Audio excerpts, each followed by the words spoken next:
decía que había 6 advertencias en el libro de Hebreos acerca de la incredulidad, solo que la incredulidad toma diferentes, digamos, matices, diferentes aspectos, y todo producto de lo mismo. Y a lo que se ve a través del libro de Hebreos es una decadencia, digamos, de la fe a la incredulidad, y cada vez afecta más en nuestra vida y nos limita más para ver las maravillas de Dios. Entonces vamos a recordar un poco. La primera advertencia que vimos era acerca de deslizarse. Entonces dice que la Escritura dice: es necesario que con más diligencia atendamos a las cosas que hemos oído, no sea que nos deslicemos. Está hablando respecto de la revelación de la palabra de Dios, que a medida que, digamos, la revelación de Dios fue progresiva. Dice que Dios habló muchas veces, de muchas maneras también. Habló por hechos en la historia, habló por los ángeles, y si la palabra de los ángeles, al no ser escuchada, recibió una retribución y tuvo consecuencias fatales para la vida de la gente, mucho más al que amonesta desde los cielos. O sea, si lo que los ángeles dijeron se cumplió, cuánto más lo que Dios mismo dice por medio de su Hijo Jesucristo y por medio del Espíritu Santo ha de cumplirse más contundentemente. Es Dios mismo diciéndolo, haciendo la advertencia. Entonces, por eso, si no aprendemos a lo que la Biblia dice, nos deslizamos, nos dejamos arrastrar, y el final es fatal por no haber atendido. Y no atendemos porque muchas veces no creemos que sea Dios el que habla o que Dios esté hablando en serio. Ese es uno de los grandes problemas. La gente, cuando oye al Señor, Dios no habla por hablar. Era algo que yo siempre le he recalcado a las personas. Dios no amenaza a nadie. Él no anda amenazando a la gente, ¿no? Por eso a veces discutía con algunas personas, especialmente con los padres, que no hacen sino amenazar a los hijos, pero nunca los disciplinan. Y entonces los hijos se vuelven descarados. Si usted advierte algo, tiene que cumplirlo, porque entonces el hijo nunca va a poder confiar. Y Dios no es de los que anda haciendo amenazas. Él advierte y se cumple. Él dijo al hombre: el día que comas de este fruto del árbol del bien y del mal, ciertamente morirás. Y así fue. El día que el hombre tomó del árbol de la ciencia del bien y del mal, del fruto del árbol, ese día la muerte entró al mundo, porque él pecó y la muerte era la consecuencia final. Primero murió espiritualmente, quedó separado de Dios. Dios lo separó del árbol de la vida, y finalmente, aunque los antiguos vivieron muchísimos años, hasta 900 vivió Adán, 930, definitivamente murió y no se levantará de la tumba hasta que el Señor, hasta el día de la resurrección. Así es de que ahí lo vemos, las consecuencias. Dios dijo en el tiempo de Enoc que el día que Matusalén muriera vendría el fin. Matusalén murió y a los 8 días vino el diluvio. Y se lo dijo a Noé: en 120 años todo ser viviente sobre la tierra va a morir, va a perecer. Y así lo cumplió. Entonces, y todo lo que los ángeles dijeron se cumplió, y todo lo que el Señor dijo se cumplió. Así de que Dios no está jugando con nosotros a las probabilidades, ni tampoco está amenazando. Dios está hablando seriamente, y el descuidar o no atender a lo que Dios dice hace que caigamos en algún momento sin poder levantarnos. Entonces, importante que tengamos en cuenta eso. Bueno, seguimos. La segunda era el peligro de dudar. Dios les dijo a los israelitas que los iba a sacar de Egipto, se lo prometió a Moisés, y que los iba a llevar a una tierra que fluía leche y miel. Ellos no tenían que poner en duda de que lo que Dios les había entregado era verdaderamente una tierra buena, una tierra donde los iba a proteger, les iba a entregar la tierra, independiente de que hubiera gigantes, aunque estuviera Rambo y los invencibles y toda esa cantidad de héroes, ellos iban a entrar y poseer la tierra. Ni Rambo podía detenerlos. Así de que, pero ellos dudaron de que la tierra fuera buena. Cuando uno duda de la palabra, termina ignorando o deliberadamente las cosas y termina negándola. Y eso fue lo que hicieron los israelitas. Y entonces Dios prometió que no entrarían en su reposo. Y la causa fue: no endurezcáis vuestros corazones, dice. Si hoy oyereis su voz, no endurezcáis vuestros corazones. Y habló del día que lo provocaron, el día que lo tentaron. Dice: me probaron de a causa de lo cual me disgusté contra esa generación, y dije: andan vagando en su corazón, no han conocido mis caminos. Y el Señor dijo: no entrarán en mi reposo. Y esa generación, 2 millones de personas, murieron en el desierto. Pusieron a sus hijos como disculpa para no entrar. No, que es que nuestros hijos van a morir. Y pusieron a sus hijos a llevar esa carga y sobrellevar el pecado de sus padres durante 40 años. ¿Sabe usted? Uno quiere lo mejor para sus hijos. Pero lo que ellos hicieron con la siguiente generación fue que estuvieran vagando durante 40 años por el desierto. No solo murieron y fueron enterrados en el desierto, sino que pusieron a sus hijos a vagar 40 años por el desierto, de arriba para abajo. Eso es cruel. Y muchos padres hacen eso. Andan disculpando: ay, no, que por mis hijos, ay, por mi hijo, no, es que lloró, ay, que miró para allá, entonces no puedo entrar a la reunión, no puedo ir porque se contamina. Bueno, y una cantidad de bobadas. Con mis hijos íbamos para todas partes y ahí están enteritos, de un país a otro, de una ciudad a otro, 19 colegios.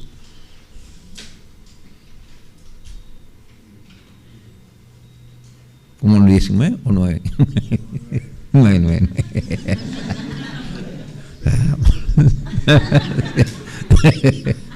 Pues sí, pero no están, bueno, de pronto, pero están enteros, digamos, no les hizo daño, de un país a otro, viajando en buses, ¿sí? Y confiando en Dios para la provisión, y nunca nos falló. Así de que, entonces dice la Escritura: mirad, hermanos, que no haya en ninguno de vosotros corazón malo de incredulidad para apartarse del Dios vivo. Ninguno de vosotros se endurezca por el engaño del pecado. Si hoy oyereis su voz, no endurezcáis vuestros corazones como en la provocación. Dice: ¿y quiénes fueron los que, habiendo oído, le provocaron? ¿No fueron los que salieron de Egipto por mano de Moisés, y con quien él estuvo disgustado por 40 años? ¿No fue con los que pecaron, cuyos cuerpos cayeron en el desierto? ¿Y a quiénes juró Dios que no entrarían en su reposo? A aquellos que desobedecieron, se negaron a entrar, a tomar posesión de lo que Dios les había preparado. Y no entraron fue por causa de incredulidad. Entonces vemos que a veces la gente se escandaliza mucho por la fornicación, por el asesinato y por una serie de pecados, pero les parece bien que la gente sea incrédula.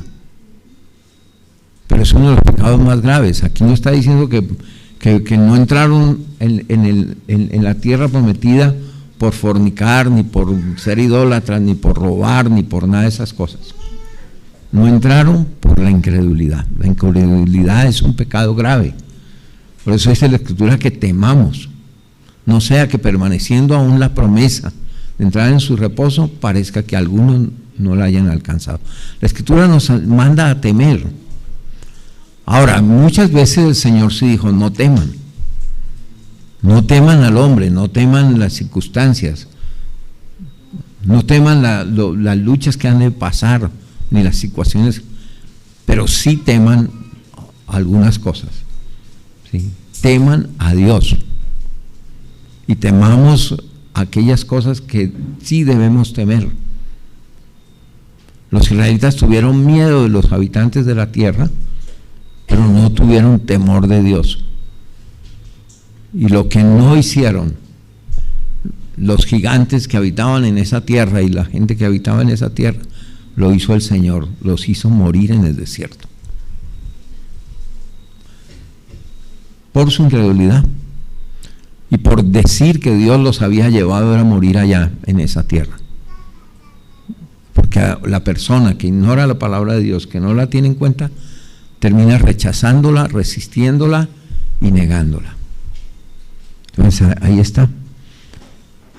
Aunque oyeron la palabra de Dios que les había dicho que Él les iba a introducir en la tierra que fluía leche y miel, no les aprovechó porque no fue acompañado de fe. Y solo Josué y Caleb, de 2 millones, creyeron la palabra de Dios y Dios los sostuvo. Pero tuvieron que sobrellevar el pecado de los otros. Pero nunca perdieron la visión. A mí me impresiona Caleb. Cuando entró a la tierra prometida, cuando entraron le dijo a Josué, hace 40 años yo recorrí la tierra y vi un monte. Deja que yo tome posesión de él. 40 años sin perder la visión, porque creía y Dios le permitió morir y entregarle esa heredad a sus hijos. Y así debemos ser nosotros. ¿Sí? Ahora, en cuanto a esa pregunta de cuál es reposo, pues hay 12 referencias al reposo en la Biblia, pero por lo menos hasta aquí hay 5. Primero, el reposo de la creación. Dios creó todas las cosas y reposó de sus obras. Había hecho al hombre. Dios había hallado una criatura conforme a su imagen y semejanza, en lo cual Él reposar. Y ya Dios reposó de sus obras. No, ustedes nunca han oído de que Dios haya creado más ángeles, ¿no? Los ángeles que creó fueron los que Él creó, ¿sí? Y no más. Terminó la creación y descansó Dios. El reposo de entrar a Canaán. Dios dijo que fue el que Josué les dio, o se introdujo a la tierra al pueblo. Pero si Dios habla de un reposo posterior es porque Josué no les dio el reposo que el reposo final, la tierra prometida, la tierra de Israel no era el final reposo para el pueblo de Israel. Era un reposo temporal, pero ya dejaron de vagar por el desierto para entrar a una tierra que Dios les estaba entregando, pero que tampoco quisieron tomar en su totalidad. Se conformaron con poco, porque no quisieron cumplir con todo, y todos los habitantes que no destruyeron, las ciudades que no tomaron, se convirtieron en un dolor de cabeza después. También habla del reposo de la salvación. Si hoy oye, dice el Señor, venid a mí los que estáis fatigados y cansados, y yo os haré descansar. Tomad mi yugo sobre vosotros y aprended de mí, que soy manso y humilde de corazón, y hallaréis descanso para vuestras almas. Cuando uno recibe al Señor en su vida, descansa, porque ya el Señor lo ha librado de los pecados, ha tomado la carga de los pecados, nos ha librado de la culpa, y podemos entonces permanecer y vivir en la presencia de Dios. Ya no hay barrera entre Dios y nosotros. Dios nos da un nuevo nacimiento, Dios nos hace nuevos, podemos vivir en comunión con Dios.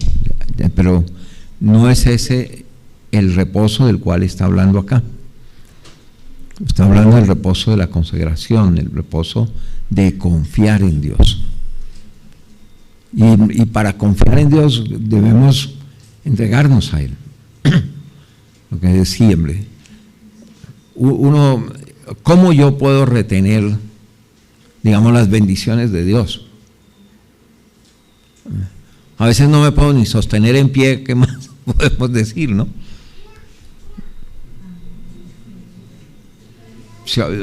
Y no digo que no tenga fuerzas, no, sino a veces uno va caminando y cree que puso el pie bien y pum, se va de narices, ¿sí? No sé que el año pasado fui a dar la vuelta ahí para coger el jabón y yo no sé cómo caí, cuán largo era y eso, quedé con todos los brazos negros. Y yo estaba seguro que estaba caminando bien. Ya no podemos retener, pero cuando uno se entrega al Señor, haz de mí lo que quieres. Tú eres mi dueño, tú eres mi Padre. Tú me creaste a mí para ti. Yo soy tu propiedad. Me entrego mi vida. Ya, soy tuyo. Y el Señor dice que Él no tiene pensamientos de mal, sino de bien para mí. Entonces puedo confiar. Es la única manera de permanecer por encima de las circunstancias, porque las circunstancias nos avasallan. Y no, todo ese mundo está temiendo. Bueno, ¿qué tal que suba Petro? Se van a sentir avasallados, porque no, pérdida de libertades y todas esas cosas, ¿no? Pero no puede avasallar al Señor. El Señor es nuestro protector. Dice, tranquilo, yo estoy contigo. Confíen, voy a estar con ustedes todos los días hasta el fin del mundo. Y Él se va a glorificar.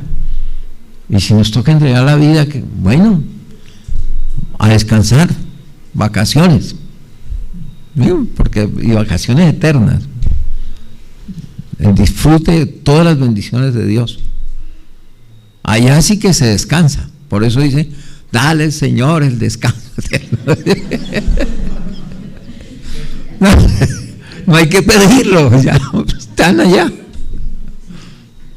Entonces, pero viene como resultado de una entrega, sí. Los israelitas debían confiar, debían pasar el Jordán. El Jordán es como un señal, un símbolo de muerte, en el sentido de que ya no yo, sino tú en mí. Lo que tú tengas para mí, eso es lo que es bueno para mí. Ya no voy a vivir por el bien o mal, lo que me parece bueno o malo, no. Tú eres mi bien, no hay para mí bien fuera de ti. Por eso me entrego a ti con plena confianza y entra en un descanso tremendo, porque sabe que Dios ha provisto todas las cosas. Y uno aprende todos los días. Antier estábamos aprendiendo, o hasta ayer estábamos aprendiendo de Víctor Manuel cómo es un hombre que confía. Entra a un país, entra a otro, pero él dice, y no es que no tenga miedo, dice, yo tengo miedo. Cuando a mí cuando estaba en Uzbekistán y me denunciaron, y vino la policía y me dio 3 días para salir, dice, pues lógico que a uno le da miedo, porque uno no sabe si realmente va a salir o no. Pero estoy confiado en el Señor. Y entonces lo echan por un lado y se vuelve por el otro. Cambia el pasaporte porque ahí dice deportado. Y vuelve y se mete. Pues dice, porque el Señor es el que me llevó. Le dije al Señor que iba a estar 10 años allá. Y no llevo y no 3. Entonces hay que volver. Y hay que quedarse ahí. Y ahorita cuando todo el mundo está asustado, que Ucrania y que no sé qué, no, pero es que yo me voy para allá porque sí, la gente, Dios quiere que esté allá, entonces allá voy a estar hasta el día que Él quiera. Tiene propiedades aquí, pero lo está entregando. Juaco, que es el que le administra todas esas cosas a él, pero él salió del país, no lleva nada, vive de lo que se gana cada día, no depende de nadie, y va a donde quiere que va, eso es así, pero es el descanso que da Dios. Y los israelitas renunciaron a ese descanso, no quisieron entrar a la tierra prometida y quedaron vagando en su corazón. Después de alabar a Dios que pasaron el Mar Rojo, no fueron capaces de pasar el Jordán y se quedaron murmurando y quejándose. Y hay personas así, todo el tiempo están quejándose, todo el tiempo es llamando la atención, todo el tiempo diciendo, ay, pobrecito de mí, y se molestan cuando los demás no les prestan atención. Y pues lógicamente el último reposo, el final, el del cielo, ¿no? No, pero ese es el que nos falta. Qué rico. ¿Qué fue lo que hicieron? Se equivocaron en su corazón, empezaron a divagar, a imaginar. ¿Qué podían tener en Egipto? Pero la imaginación los lleva a exagerar las cosas y lo que supuestamente tenían en Egipto. ¿Qué fue lo que dijeron? No. En Egipto nos sentábamos a las ollas de carne y comíamos el pan con abundancia. Y nos trajo Dios a matarnos de hambre en el desierto. Exageran, la persona que anda en esa incredulidad, exagera las condiciones que está viviendo, los problemas, los maximiza, pero minimiza a Dios. Y se ponen como víctimas del Señor. Pobrecito, Dios no me oye, pobrecito, Dios no me escucha, pobrecito, Dios me tiene sufriendo, ay, pobrecito de mí, estoy en el desierto, Dios me tiene en este desierto. Qué vida tan triste ahora. No pueden ver las bendiciones de Dios, están ciegos. No entraron en el reposo de confiar en Dios. No solo para la salvación, sino para superar todas las incidencias de la vida, los problemas, la debilidad, los temores, todo está en manos de Dios. Mire, está en manos de Dios. Y nada tiene por qué afectarnos. Es ir a donde Dios nos manda y lo que Dios quiera, eso es lo mejor. Entonces, cuando ellos no entran a Canaán, Canaán no representaba el cielo, sino el lugar de las bendiciones de Dios. Ellos ya habían salido de la esclavitud de Egipto, estaban bajo la nube de la protección de Dios. Pero ese no era el final, había un reposo, un descanso de disfrutar plenamente las bendiciones que Dios había preparado para ellos. Y hay gente que nunca ha visto la real bendición de Dios, la que Dios tenía preparado para ellos. Solo murmuración, quejas, imposibilidades, y se ponen en la condición de víctimas de Dios, como si Dios fuera un tirano. Son víctimas de sus sentimientos. Habían oído, pero no habían creído. Y como consecuencia de la incredulidad les llevó al becerro de oro, al desenfreno sexual, a la negación, al rechazo de Dios y al rechazo de su palabra. Y murieron en esa condición. Hay cristianos que nunca conocen la victoria precisamente porque no creen. Hasta decidieron volver a la esclavitud de Egipto que vivir en la tierra prometida. Ni siquiera tuvieron un poquito de sensatez de decir, bueno, no tenemos nada que perder, ya estamos en el desierto, ¿sí? Devolvernos nos queda muy lejos. Y ya sabían, y eso intentaron, quisieron entrar a la tierra prometida después de que el Señor dijo, no entrarán en mi reposo. Habían nombrado capitanes, nos vamos para Egipto, otra vez, devolvámonos. Y cuando vieron que lo que quedaba por delante era el desierto de escorpiones, de serpientes, de sol abrasador, de todo, ay no, ahora sí entremos a la tierra prometida. Ya era tarde. ya no hay oportunidad. Murieron en el desierto porque Dios se disgustó, no le quisieron creer. Por eso dice temamos. Y hay dos cosas que uno debe temer. Debe temer una cosa, la ignorancia de la palabra de Dios, el pasar por alto la palabra de Dios, el no atender la palabra de Dios. Hay gente que no estudia la Biblia, no quiere comprometerse con la Escritura, simplemente porque para eludir toda responsabilidad. Pero cuando uno ignora la palabra de Dios, termina rechazándola después. La gente que inventa cosas que contrarias a la palabra de Dios, que la ideología de género y todas esas cosas, ¿eso ustedes creen que salió de gente que no conocía el Evangelio? Ellos sabían lo que nosotros predicamos. Y por eso se vuelven contra la palabra de Dios, pero fue en algún punto de inflexión que no quisieron ya creer a Dios. Y entonces se pusieron en contra después. Y no creerla. Porque a veces oímos, pero no creemos lo que la Biblia dice. Lo que Dios dice en su palabra es lo que dice, no quiere decir otra cosa. Hay gente que vive así.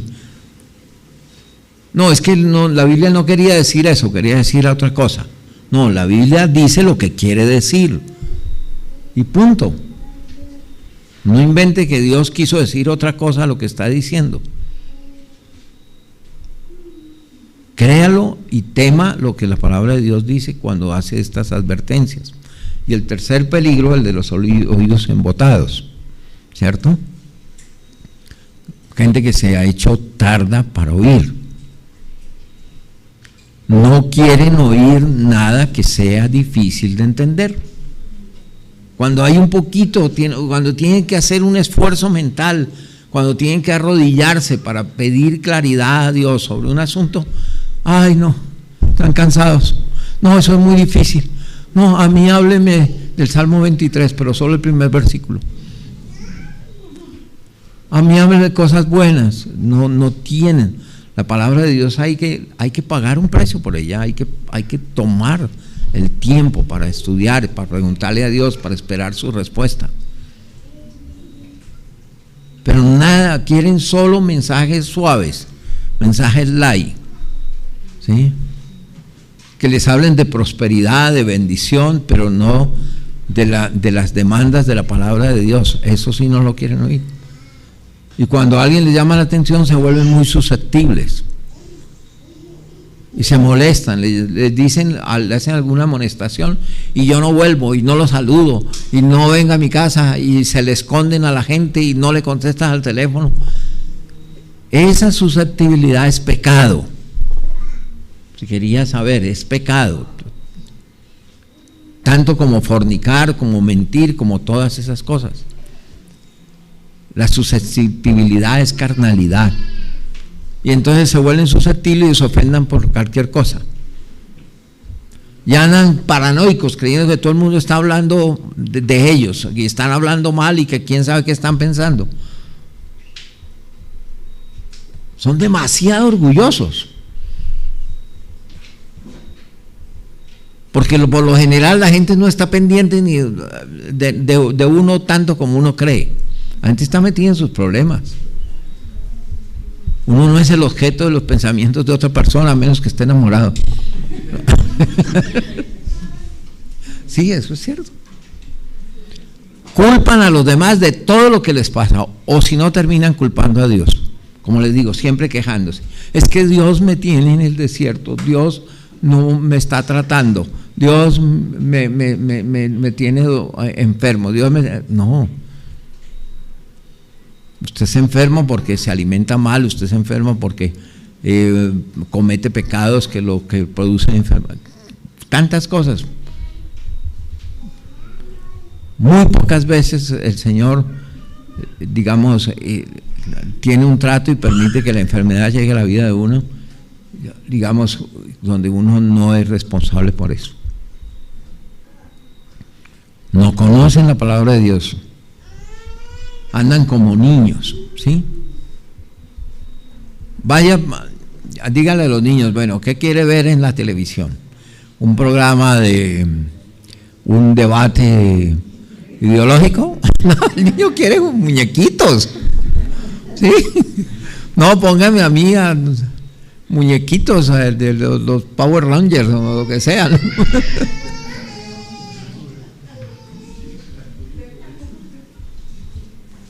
Así se comportan con la palabra de Dios, no quieren conocer la seriedad de la palabra y la severidad de los juicios de Dios, y solo quieren que les presten atención. Esos son los que tienen los oídos embotados. El cuarto peligro, que estoy repasando y aclarando algunas cosas, es el de apartarse. Lo dijimos en capítulo 6. Dejemos los rudimentos de la palabra de Cristo y vamos adelante a la perfección. No echando otra vez el fundamento del arrepentimiento de obras malas, volver a todos esos rudimentos de la ley. Algunos creen que el asunto del pecado es adoptar ciertas disciplinas, y las disciplinas no, porque eso no cambia el corazón. Las reformas no cambian el corazón. El único que puede cambiar el corazón es el Señor. Y fíjese que dice, porque es imposible, los que una vez fueron iluminados y gustaron el don celestial fueron hechos participantes del Espíritu Santo, y asimismo gustaron la buena palabra de Dios y los poderes del siglo venidero, y recayeron, sean otra vez renovados para arrepentimiento, crucificando de nuevo para sí mismos al Hijo de Dios y exponiéndole a vituperio. Esto tiene muchas interpretaciones. Dije que este es uno de los pasajes más difíciles. Hay gente que tiene comentarios de la Biblia, escritos, un comentario completo de toda la Biblia, con unos librotes así, en letra menuda, y se niegan a tratar este pasaje. No dicen nada de eso, los pasan por alto, porque no entienden. Y es porque a veces no entienden bien los conceptos. No es que recayeron, sino que pudieran recaer. Entonces, mire, una persona que no es salva no necesita leche, porque está hablando de que otra vez están teniendo que tomar leche. Una persona que no tiene a Cristo no necesita leche porque está muerta. Usted puede meter en un ataúd un muerto en leche, un ataúd de leche, y hundirlo ahí, y la leche no le va a aprovechar de nada, no necesita leche. El muerto necesita es vida. Los que no tienen a Cristo están muertos. Entonces, ¿quién necesita leche? Un vivo. Pero algunos solo pueden recibir leche. ¿Qué tal yo aquí? Ay, no, tráigame mi tetero porque es la hora de mi comida. Yo aquí tomando tetero. Sería ridículo, ¿no? Aunque a mí sí me dieron tetero como hasta los 5 años. Yo me iba a esconder, me metía a mi tetero. Para que no me vieran los demás y no se burlaran. Pero no, miren, no necesitas leche. Aquí no se trata de ser salvos o no, aunque muchos aplican eso como si de una persona pudiera perder la salvación. No se trata de creer, y no se trata de gente que dice, no, es que lo que pasa es que aquí es una persona que es un cristiano nominal, pero que no ha nacido de nuevo, y que entonces no puede ser renovado para arrepentimiento o lo que sea, ¿no? Entonces dicen que es gente que realmente nunca recibió a Cristo y que por eso entonces no puede ser salva. No, aquí está hablando de cristianos nacidos de nuevo, porque dice que experimentaron el Espíritu Santo, fueron renovados, fueron iluminados por la palabra, ¿cierto? Aquí lo que se trata, y si uno mira bien el contexto, es de fruto, porque termina en ese pasaje diciendo la buena tierra, ¿cierto?, sembrada de buen fruto, entonces da buen fruto. Pero los otros no.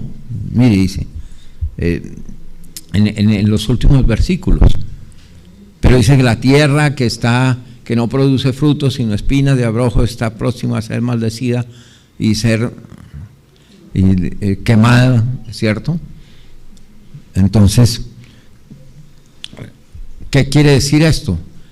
Que no solamente Dios nos da la salvación. ¿Y la salvación para qué? Porque nosotros no solo recibimos la salvación, sino tenemos que edificar sobre la salvación. Es nuestra responsabilidad llevar fruto. Todos tenemos que llevar fruto. Dios espera fruto. Si no hay fruto, el Señor habló de que si un pámpano no da fruto, lo cortará, y lo quitará y lo pondrá y será echado al fuego. Si una persona no cree en el Señor, se echa para atrás o no confía en el Señor, no madura, solo se queda ahí, no crea que al final el fruto va a salir espontáneamente. Algunos están esperando los años de jubilación para dedicarse al Señor y llevar fruto para Él. No, porque ya uno está con los achaques, ya uno no ve, se le hinchan las piernas, todas esas cosas.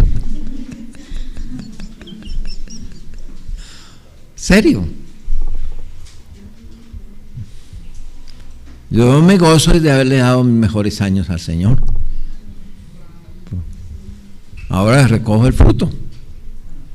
Ahora ya doy las prédicas sentado.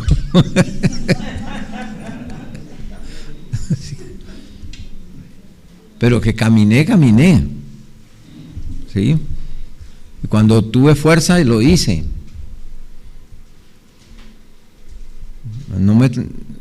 Entonces, pero Dios espera el fruto, recoger el fruto. Se sembra, que nuestras vidas se siembren y lleven fruto. Todos vamos a comparecer ante el tribunal de Cristo. ¿Y sabe lo que pasa con la gente que no lleva fruto? Se llena de envidia con los que sí le entregaban su vida al Señor. Y los convierte en objeto de sus críticas. Están esperando a que caigan, que digan algo que no es, todo para caerle encima. Porque ven que sus vidas prosperan y fructifican y son bendecidas. Y desperdiciaron el resto de sus vidas. Nunca le creyeron a Dios, no siguieron su palabra, fueron desobedientes, nunca maduraron, se quedaron siendo niños espirituales. Y cuando ven a los otros cómo Dios los bendice, entonces o se quejan de Dios, que Dios es injusto, porque Él les dio a ellos eso y a uno no. Y entonces critican y murmuran y hacen todo eso, es por eso. Esa es la razón. Y ahí está, porque la tierra que bebe la lluvia, que muchas veces cae sobre ella y produce hierba provechosa, a aquellos que por los cuales es labrada recibe bendición de Dios, pero lo que produce espinas y abrojos es reprobada, está próxima a ser maldecida y su fin es el ser quemada. Y todo lo que hacen y todo termina quemado, con frustraciones, problemas, y que no lo pueden retener.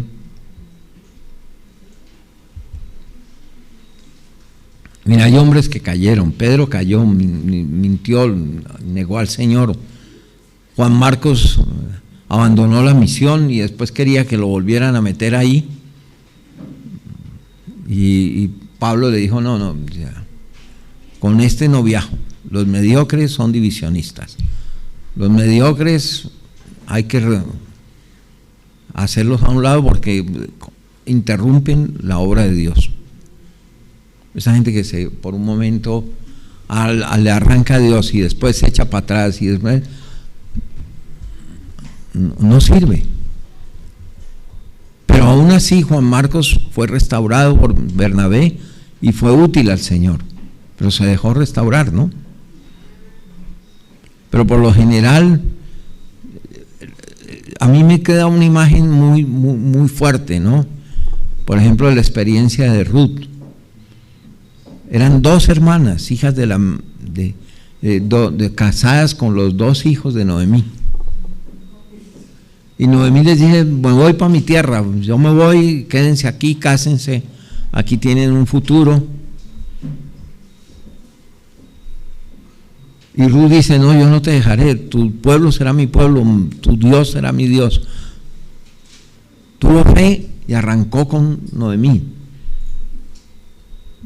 Y de ella, de su unión con Booz, viene Isaí el padre de David, y de David viene el Señor Jesús.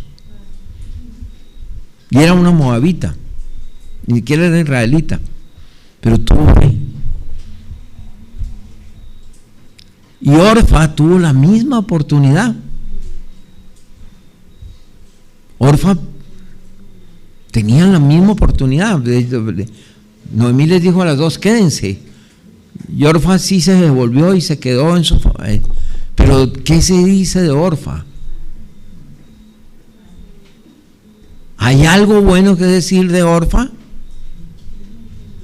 La Biblia menciona a Orfa, a no ser de que fue la esposa de uno de los hijos de Noemí. No dice nada. Pasó en el anonimato, una vida simple, sin valor, desperdiciada. Tal vez con un disfrute o cierta seguridad que le proporcionaba estar en su tierra. Ruth tomó el riesgo de que, siendo moabita, iba a vivir en una tierra extraña, donde despreciaban a todos los que no fueran israelitas, los veían como perros. Pero ella escogió eso porque amaba al Dios de Noemí.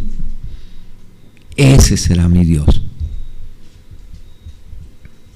Y encontró un destino glorioso. ¿Quién no habla de Ruth cuando se habla de David? Pero ¿por qué razón? Tuvo fe. ¿Sí? No era nadie para el pueblo de Israel.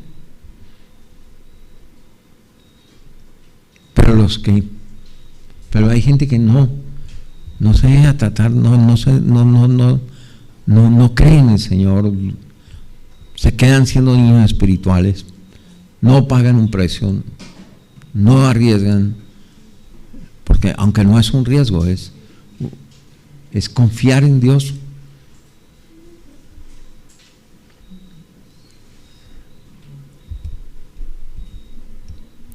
Entonces la Escritura dice que nosotros, que hemos sido persuadidos de mejores cosas, dice que hay cosas que son difíciles de explicar. Dice, pero deseamos que cada uno de vosotros muestre la misma solicitud hasta el fin, para plena certeza de la esperanza, a fin de que no os hagáis perezosos, sino imitadores de aquellos que por la fe y la paciencia heredan las promesas. No es solamente creer, es permanecer creyendo. A eso se trata de paciencia. Algunos creen que la paciencia de Job, ay, pobrecito, que todo el día, ay, soy paciente, me toca. No, eso no se habla de esa paciencia, sino permaneció creyendo en Dios, confesando a Dios. Yo sé que en mi carne era a Dios, y estaba, como yo, casi leproso, con una enfermedad en toda la piel, desde la cabeza a los pies, lleno de llagas, rascándose con una teja todo el tiempo. ¿Ustedes saben lo que es verse la piel vuelta a nada? Como muriéndose en vida. Sí, esto se pudra todo, pero he de ver a Dios. Por eso Dios dice, el único que ha hablado bien de mí es Job. Pídanle a Job que ore por ustedes, para que yo los perdone, porque él sí ha hablado bien de mí. Tuvo fe para creer. Dios aún podía resucitarlo, levantarlo de su postración.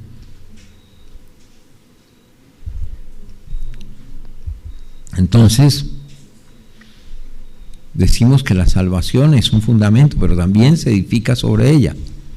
Y que Dios lo removerá del lugar de donde se recoge el fruto. Si usted no cree a Dios, si usted no lleva fruto, si usted no madura,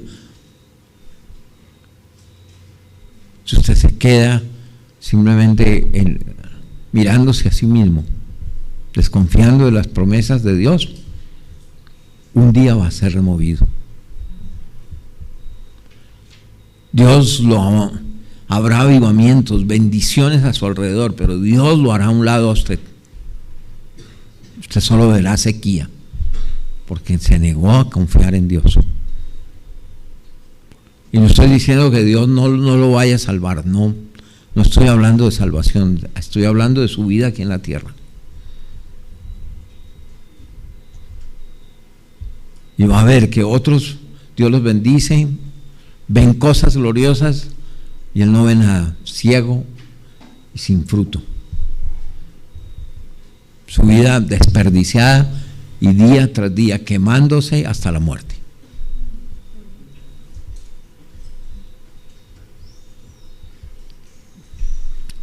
Y el quinto peligro es el de despreciar.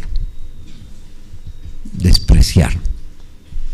Dice, porque si pecáremos voluntariamente después de haber recibido el conocimiento de la verdad, ya no queda sacrificio por los pecados, sino una horrenda expectación de juicio y de hervor de fuego que ha de devorar a los adversarios. Dice, el que viola la ley de Moisés por el testimonio de 2 o 3 testigos muere irremisiblemente. ¿Cuánto mayor castigo pensáis que merecerá el que pisoteare al Hijo de Dios y tuviere por inmunda la sangre del pacto en el cual fue santificado e hiciere afrente al Espíritu de gracia? Pues conocemos al que dijo, mía es la venganza, yo daré el pago, dice el Señor. Y otra vez, el Señor juzgará a su pueblo. Horrenda cosa es caer en manos del Dios vivo. Y la Biblia habla de los que retroceden, de los que se vuelven atrás, que los que tienen en poco la salvación que han recibido y se vuelven a... Hay gente que ha recibido la amonestación del Señor, han sufrido por causa del pecado y en cualquier momento les da por volverse a su vida antigua, voluntariamente, sabiendo las consecuencias que puede traer, y se vuelven al pecado, a su vida pasada, como dice la Escritura, como perros el perro vuelve al vómito, y se revuelcan otra vez en el pecado, habiendo sufrido por el pecado, porque han tenido vidas desastrosas, pero a las primeras de cambio, tremendo, se vuelven y dejan al Señor. Tienen en poco la salvación que han recibido. Éramos pecadores, estábamos muertos en delitos y pecados. Dios nos salvó, nos dio su gracia, nos dio su bendición. Y hay gente que prefiere volver a su vida pasada, volver al pecado, hacer a un lado las cosas de Dios, y creen que eso les trae un poquito de satisfacción, porque el pecado, el placer del pecado puede traer un cierto sentimiento de satisfacción, pero no se van a poder librar de la culpa de haber dejado al Señor. Horrenda cosa es caer en manos de Dios vivo. Así dice David en su palabra. Día y noche pesaba tu mano sobre mí, abominé todo alimento.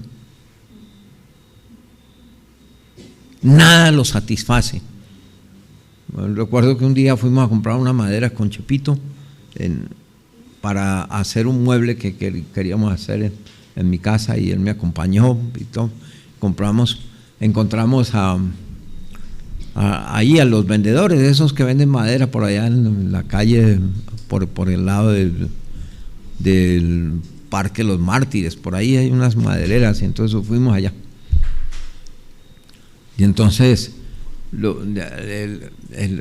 pues Chepe tiene su figura, ¿no? Tenía su figura, era verlo y ya uno...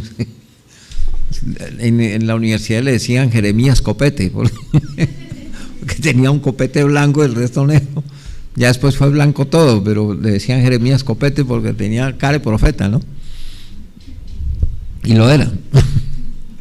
Entonces entonces le preguntaron, ¿y usted qué hace? No, es que yo soy pastor. Entonces uno llama al otro, oiga, no, pero háblele a él, fíjese, dígale que por qué dejó la mujer y se fue con otra.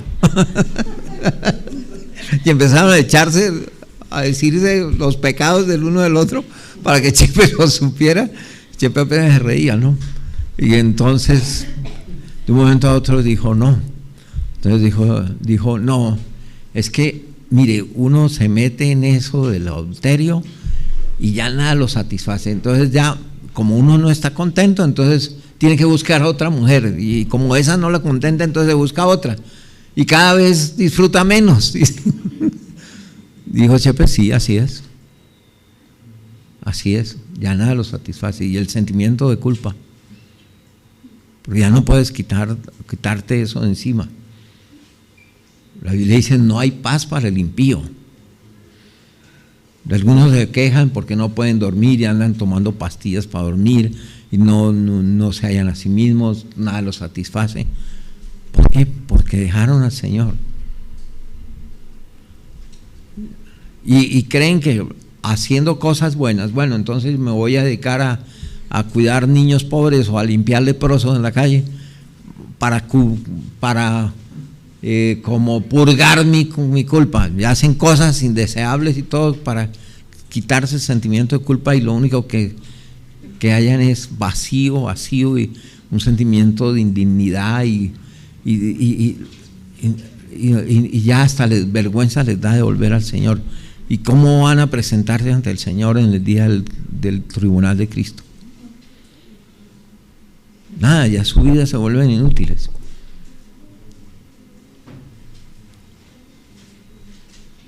Como alguien que le decía, un muchacho que le decía cuando la peste, la gripe española, que estaba supremamente enfermo, muriendo, había sido un joven cristiano, había ido a la iglesia, la mamá era cristiana, pero nunca se había entregado al Señor, y entonces lo llamaron, porque él quiso ver al pastor que le predicara, y fue a predicarlo. Y el muchacho le dice, ay, mire pastor, yo le prometo a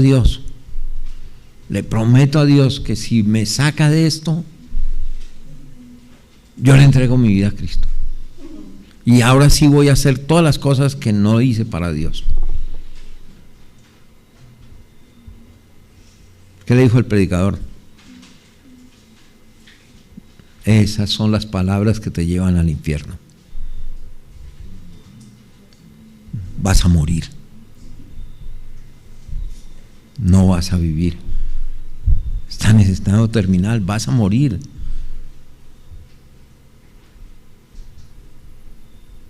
Esa es la realidad. No puedes decir que vas a hacer, no. Porque eso no agrada a Dios. Pídele perdón a Dios por tus pecados. Es la única oportunidad, la última que tienes. Recibes a Cristo y te salvas. Pero no pidas más vida, porque no va a haber más vida. Y así les va a pasar a muchos. Van a llegar al final de sus vidas y van a querer y van a pedirle a Dios más tiempo. No, es tiempo de arrepentirse. Pero ya no pueden recoger el fruto que ni sembrar, ni cosechar, ni nada, porque su vida la desperdiciaron. ¿La desperdiciaron qué? Teniendo por inmunda la sangre del Señor Jesús, porque pagó un precio por ustedes.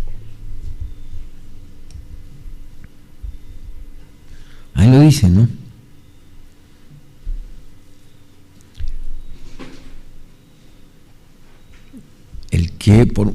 Porque aún un poquito, y el que ha de venir vendrá y no tardará. Mas el justo vivirá por la fe. Y si retrocediere, no agradará a mi alma. Por si acaso se pudiera retroceder, pero la experiencia cristiana, una vez hemos nacido de nuevo, no, hemos nacido de nuevo. Le pertenecemos al Señor.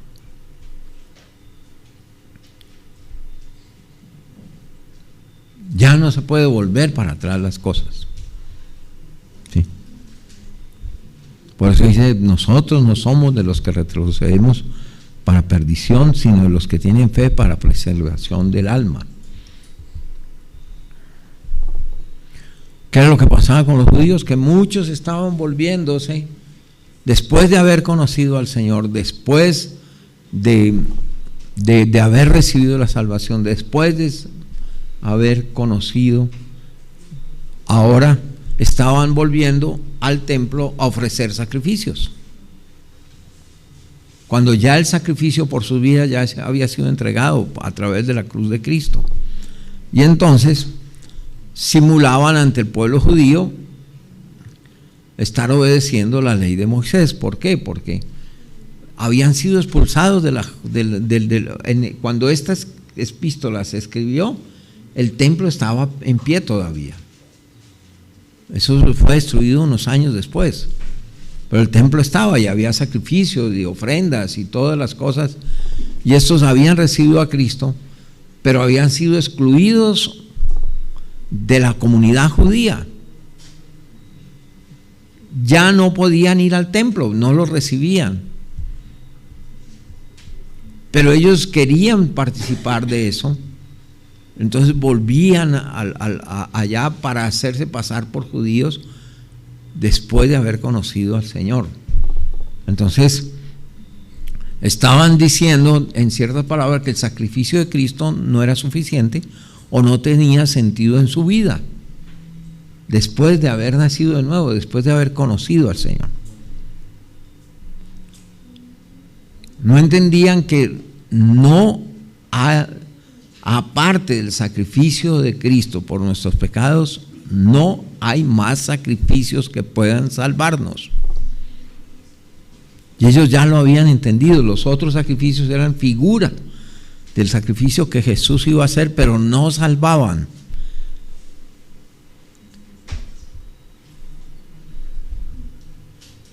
Miren, no hay otro camino para llegar a Dios. El único camino para llegar a Dios es Jesucristo.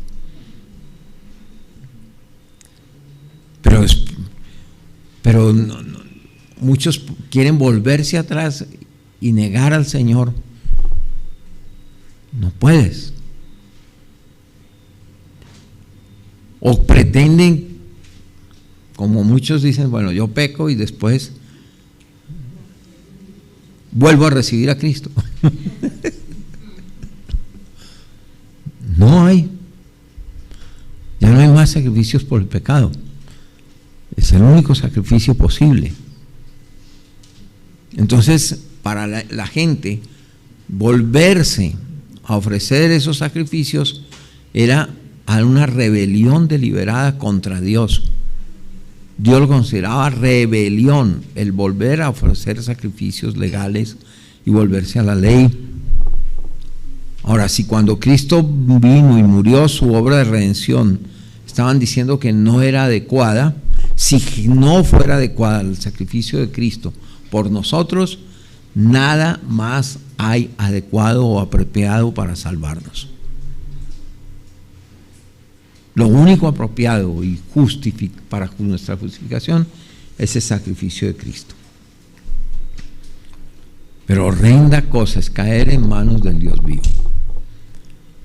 No juegues con Dios no se juega. Teme a Dios. Guarda sus mandamientos, dice la Biblia. Mire, las obras no nos salvan y no tienen ningún valor las obras para salvarnos y delante de Dios. Pero una vez Ya somos salvos, las obras sí cobran importancia, porque fuimos hechos para hacer la obra de Dios. No dan la salvación, pero ese es el resultado de la salvación. Tiene que haber una obra, tiene que haber un fruto en nuestra vida.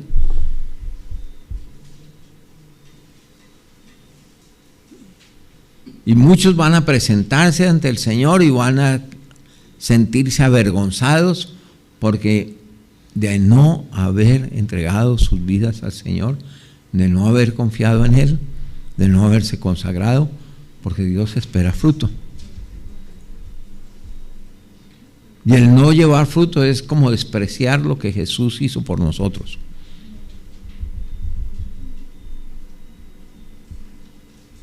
¿Qué vas a presentarle a Dios cuando llegues ante su presencia?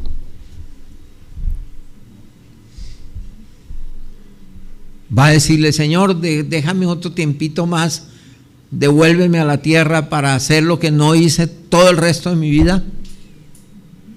Ya es tarde para ti, dice. Y yo no estoy hablando de que se va al infierno, eso déjeselo a Dios. Pero sí le estoy diciendo que ya no habrá más oportunidad. Si Cristo murió por usted, si Cristo está en su vida, ¿por qué no permite que Él viva y haga su obra en usted y a través de usted? El fruto es de Dios, pero depende de la disposición de uno de entregarle su vida a Dios. Si no tiene fruto, no lo va a agradar. Una vida sin fruto es despreciada. El mundo, mire, está esperando ver el fruto en nosotros. ¿Por qué muchos no se convierten a Cristo? Porque no ven en los cristianos una vida que los desafíe. Cristianos que participan de todo lo que el mundo hace.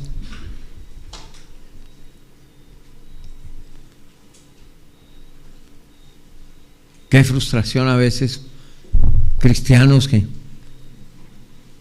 viven como los demás, como el resto del mundo, mienten igual que los demás, roban, fornican, consumen drogas, consumen alcohol, dicen malas palabras. El no hacerlo no lo salva.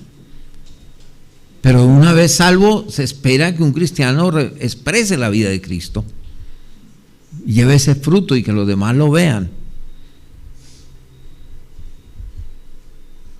Pero no, igual es que el resto del mundo. Si la sal se desvirtúa, entonces ¿con qué se sala la tierra? ¿Para qué sirve esa sal? Para echarla en la tierra y que ser pisoteada por los hombres.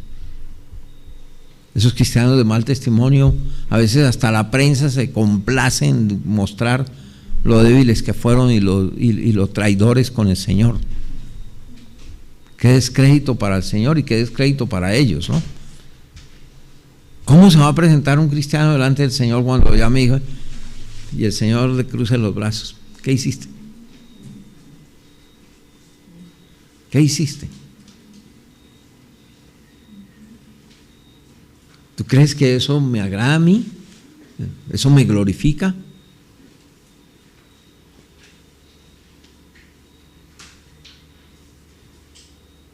Porque todos compareceremos ante el tribunal de Cristo. Y hay una gran diferencia entre edificar en paja y edificar en diamantes. ¿Ya? La paja se quema. Los diamantes permanecen. Y habrá diferencia en el cielo. Los que hablan de la igualdad, no hay igualdad. Ni en el cielo la va a haber.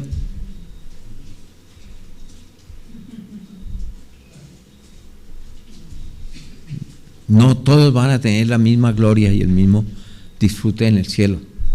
Aunque todos los que estén en el cielo van a disfrutar la salvación. Pero habrá diferencias grandes.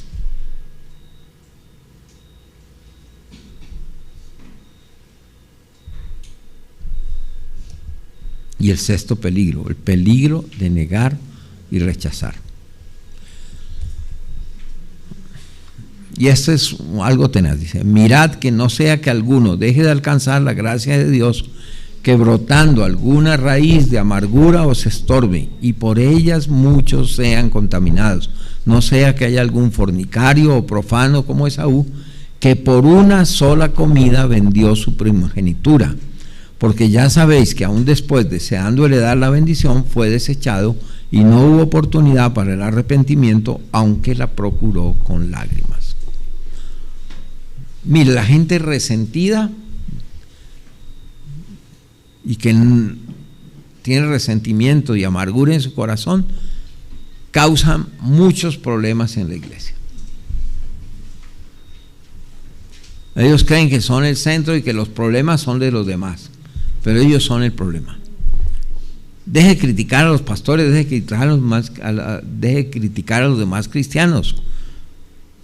La mayoría de los problemas que usted tiene se los causó usted mismo. No le eche la culpa a los demás.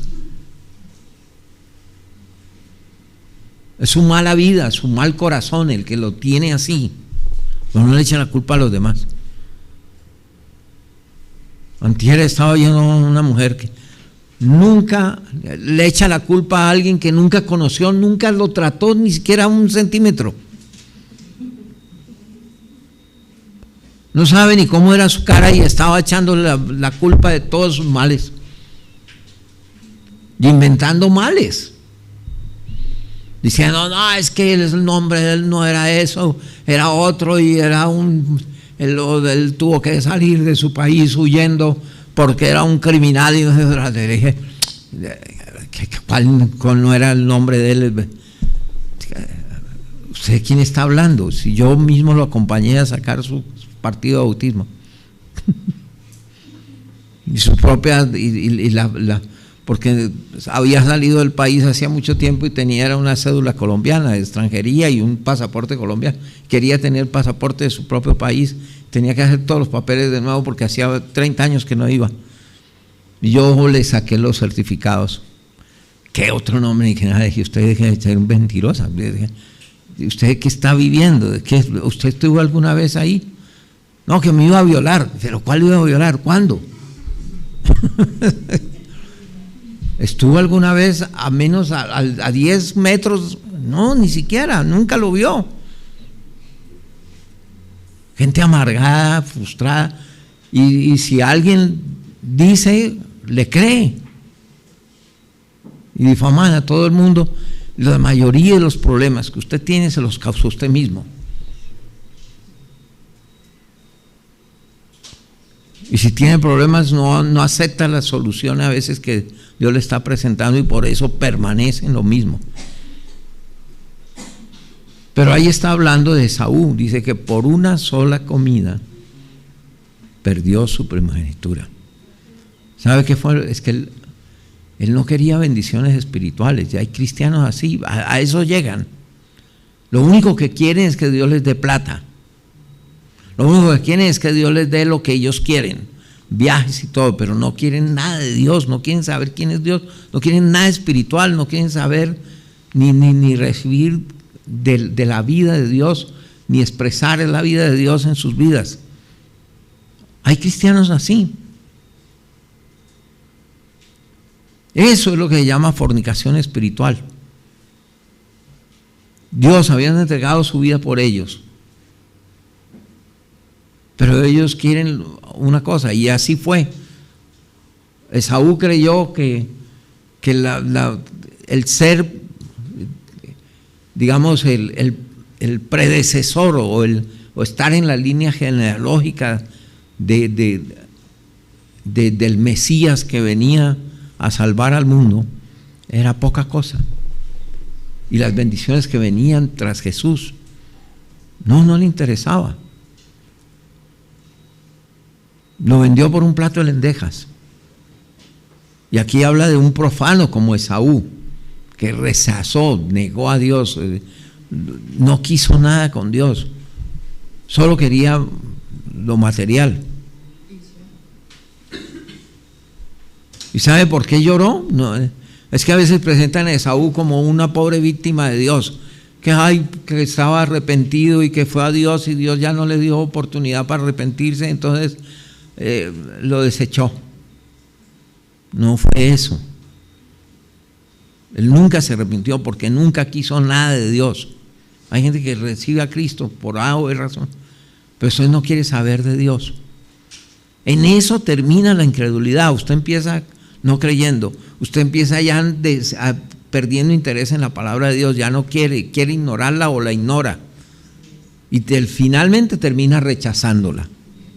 Porque finalmente usted termina en contra de lo que la Biblia dice.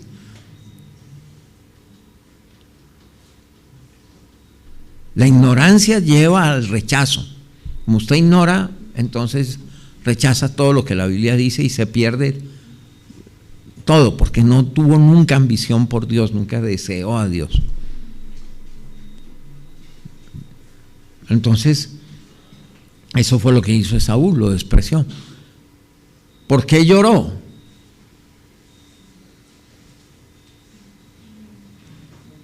¿Por qué quiso matar a Jacob? Porque Jacob le dio una bendición, él sí la deseó. No la obtuvo de la mejor manera, hizo trampa de todo, pero quería la bendición de Dios y se expuso a ella,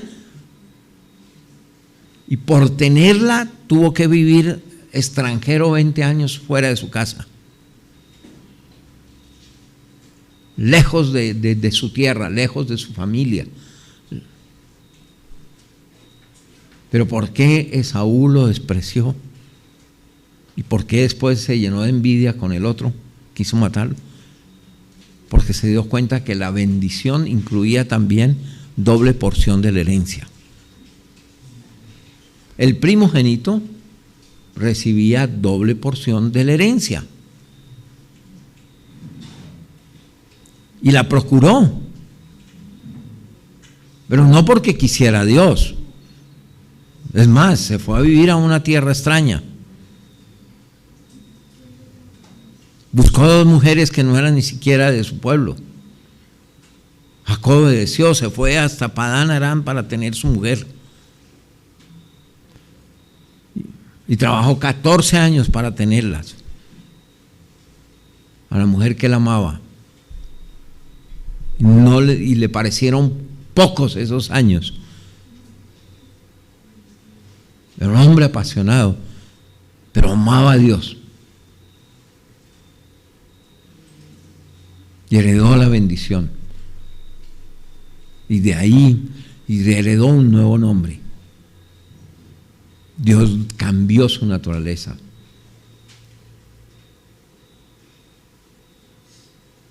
Pero renegó, negó a Dios, lo despreció. Como algunos desprecian las bendiciones que algunos, Dios piense, cuando hay algunos que conocen al Señor jóvenes,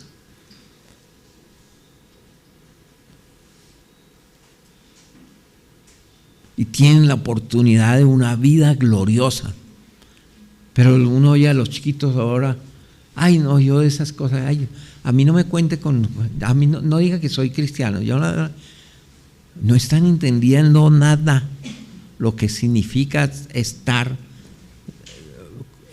como primicias para Dios.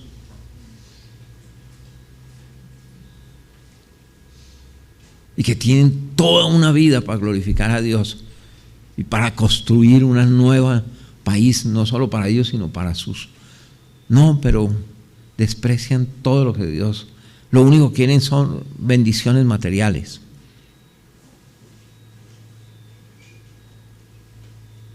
Y eso era lo que pasó con Esaú. Despreció la parte espiritual, despreció a Dios, no quiso a Dios para nada, pero sí lloró por la herencia que perdía, pero lo material. Y por eso ahí no es una víctima, que Dios no le dejó arrepentirse o no, nada de eso. Es que no quiso arrepentirse. Y no tuvo oportunidad porque no la quiso, la despreció.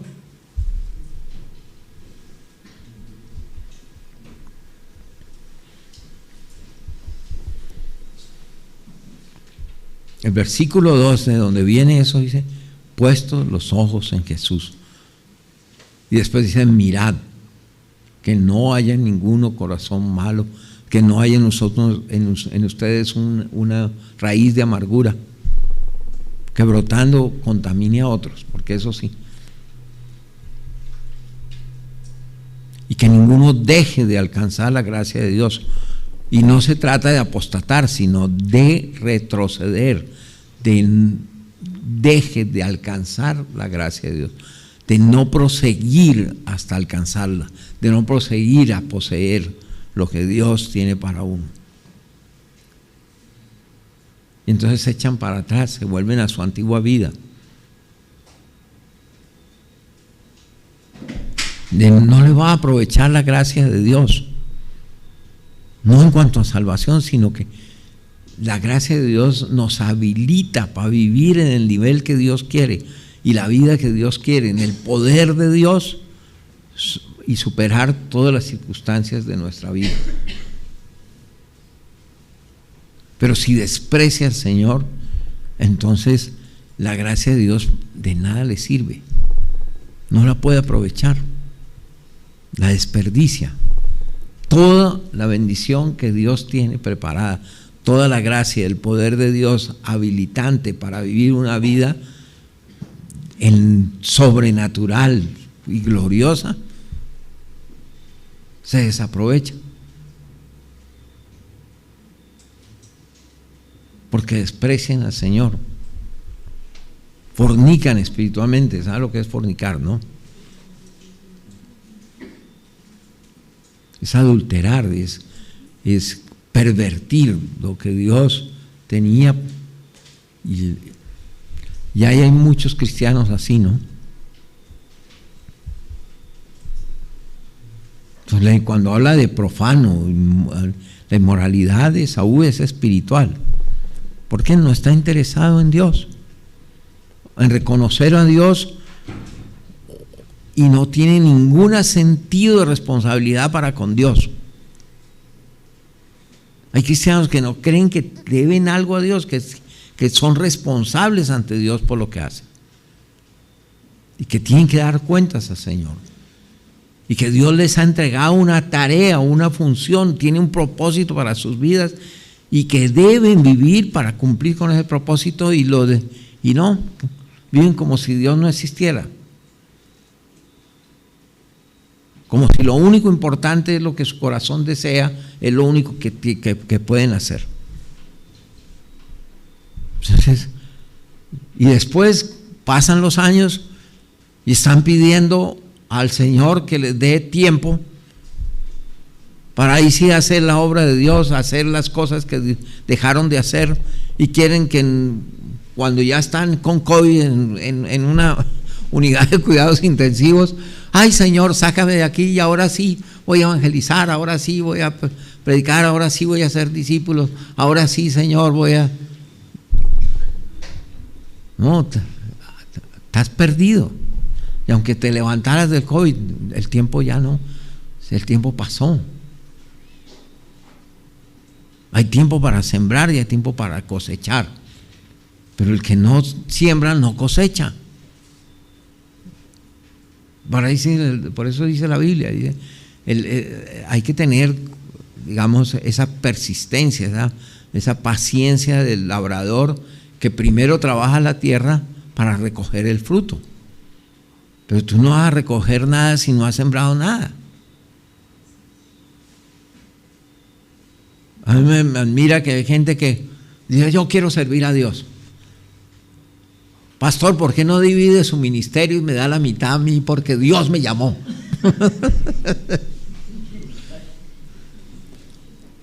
O van a robar las ovejas de otro redil, porque tienen mucha labia y todo eso, y entonces dice, y se meten en todo a quitarle los discípulos a los demás y todo. A ver, dice, el que no lucha legítimamente no será coronado.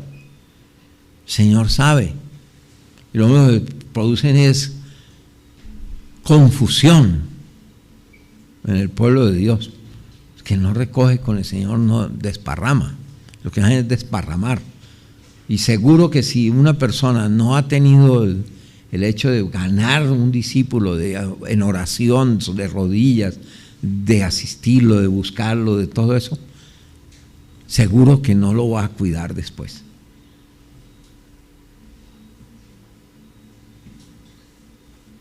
Dice que al final 7 mujeres echarán mano de un hombre diciéndole: Señor, danos tu nombre. Nosotras nos podemos sostener y hasta sostenerlo, pero denos su nombre, ¿cierto? ¿A qué se refiere? A aquellas iglesias donde ya el Señor no está, nunca ha estado, y entonces dicen haber levantado un ministerio para Dios, pero donde el Señor no está, no sirve para nada. Entonces, danos tu nombre, que nos reconozcan como cristianos. Porque ya acumulamos, tenemos y podemos. No, nada, no, de Señor. Son 7, o sea, la totalidad, plenitud. Claro que habrá algunos que van a tener que salir corriendo, pero porque ahora la cosa es tenaz, ¿no? Pero en el sentido espiritual es eso. Nunca sembraron, nunca, y sembraron en el Señor y levantaron la obra de Dios para Él, en el poder de Él y para la gloria de Él. No, solo buscaron un nombre para sí mismos.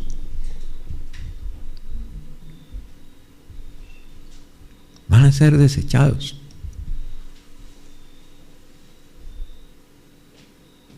Somos responsables y Dios nos hace responsables.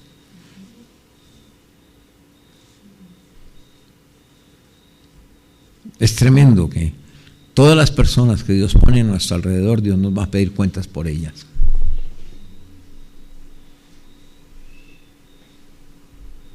¿Cómo afectamos sus vidas? ¿Cómo producimos un buen fruto en la vida de ellos como resultado de nuestras de llevar fruto para Dios?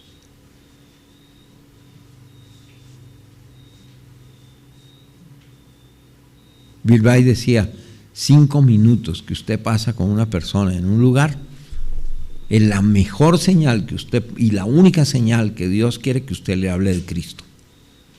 5 minutos con una persona en un mismo lugar es ya una señal que Dios quiere que usted le hable a Él. Ay, Señor, muéstrame, la mejor oportunidad, y pasan los días enteros y nada.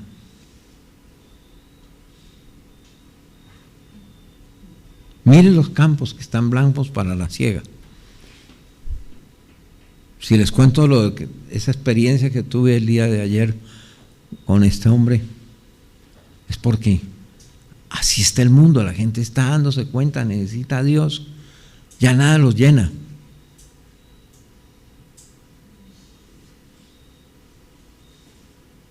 Levante los campos y verá. Dios va a demandarle a usted sobre su vida, cada hora de su tiempo, cada palabra dicha, o es palabra de edificación que produce buen fruto, o es palabra de maldición. No hay más.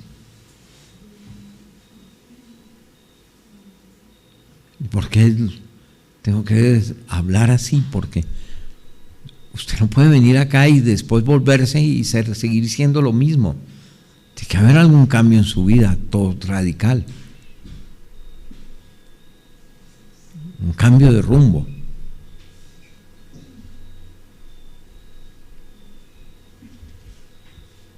Es la oportunidad, este tiempo, aunque la gente lo ve muy negro, es el tiempo más glorioso, porque es cuando la iglesia puede brillar más en medio de la oscuridad. Hay más oscuridad en la tierra,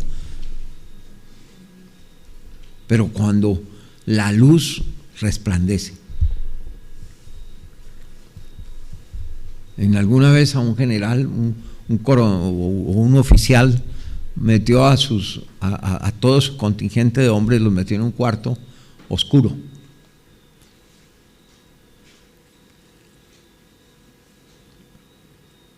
Y los dejó ahí un buen rato. Después de 10 minutos, 15 minutos, lo que ven, nada. Pero esto está lleno de gente, ¿no? Ahí apretados unos a otros, ahí nada.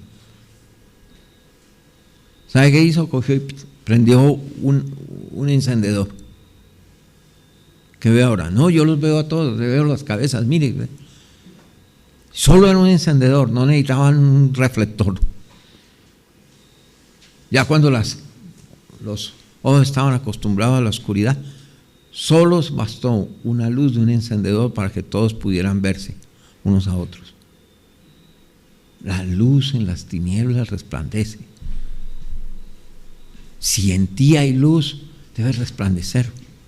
Pero si la luz que hay en ti son tinieblas, ¿cómo no serán las tales tinieblas?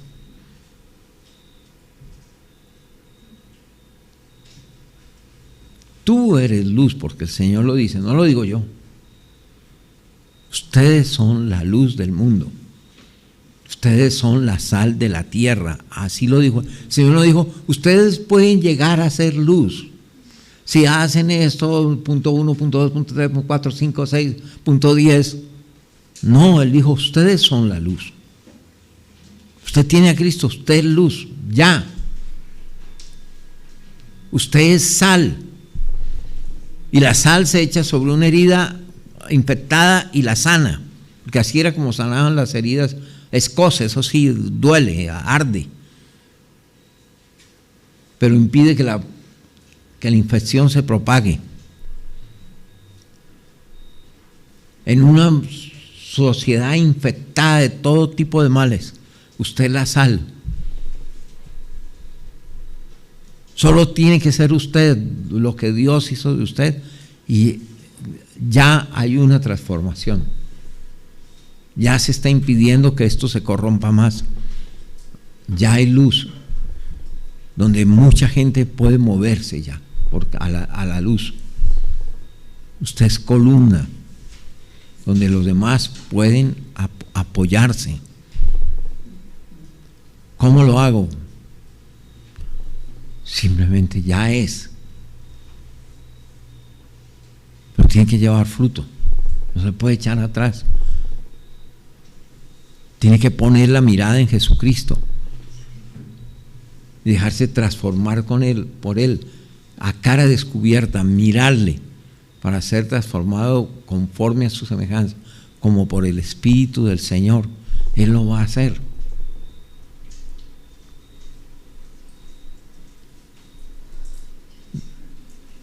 Ya lo es.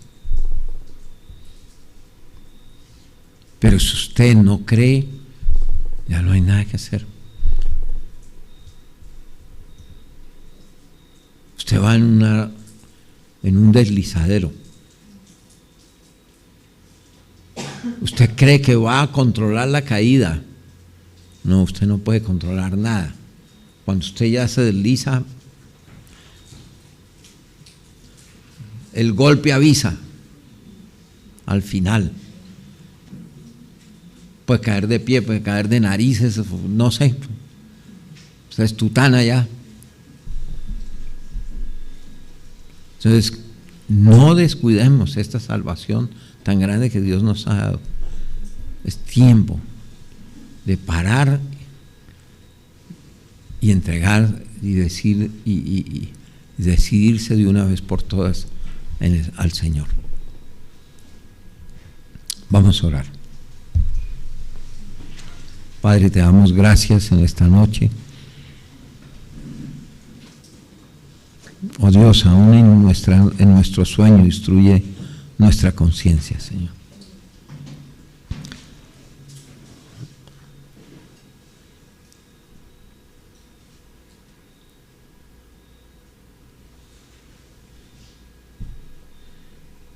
Pero lo único que tú nos estás pidiendo es que confiemos en ti, en lo que dice tu palabra, en lo que tú prometes.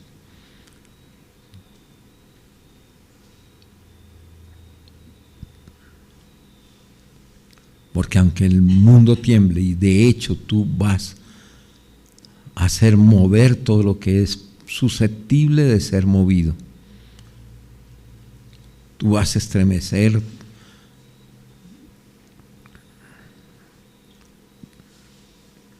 este mundo y el universo. Pero sabemos que tenemos una promesa válida y una firme ancla, Señor, anclada en ti, Señor, donde hay seguridad eterna para siempre. Guarda nuestro corazón y nuestra vida, Señor. En el nombre de Jesús.